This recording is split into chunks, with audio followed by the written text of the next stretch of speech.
The greatest corruption scandal in world history. Corruption, one of humanity's oldest sins. A silent force that has toppled kingdoms, divided nations, and even defiled the very places meant to be holy. History records many governments collapsing under its weight, but among them, the corruption that consumed ancient Israel stands as one of the most shocking examples in world history.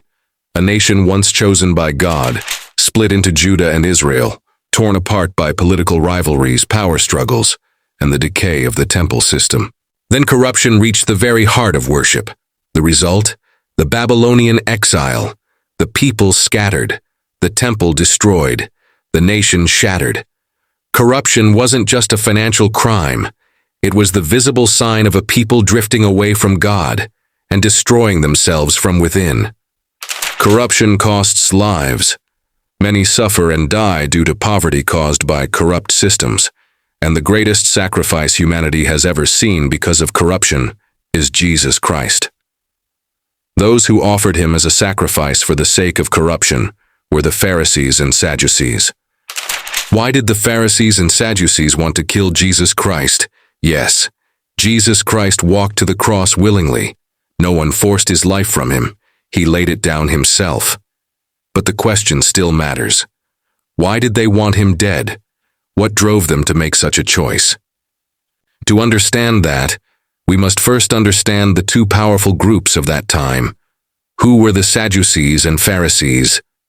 The Sadducees, the elite class controlling the true power of the temple, high priests, wealthy families, political authorities. They cooperated with Rome, controlled the temple system, maintained the political order, and would pay any price to keep their position. They denied the resurrection, denied angels, denied miracles, and the miracles of Jesus were a direct threat to their entire system, because every miracle Jesus performed drew the people away from the temple's corrupt leadership and toward him. The Pharisees, highly respected among the people, the teachers of the law, priding themselves on strict obedience to every detail. But Jesus exposed what they tried to hide. There was outward purity, but inward pride and hypocrisy. There was religious show, but no mercy. They strained out the gnat, yet swallowed the camel. Jesus' words stripped away their religious mask and revealed the darkness beneath. Two groups who could never agree, united to kill one man. Ordinarily, the Pharisees and Sadducees could not stand each other. Their beliefs and politics were complete opposites. But when it came to removing Jesus, they united instantly. Why? Because when Jesus entered Jerusalem like a king, even the children shouted, "Hosanna to the Son of David." And in the temple, he spoke these devastating words, "Destroy this temple, and in 3 days I will raise it up." He was speaking of his body, but they heard something else. He will destroy our system.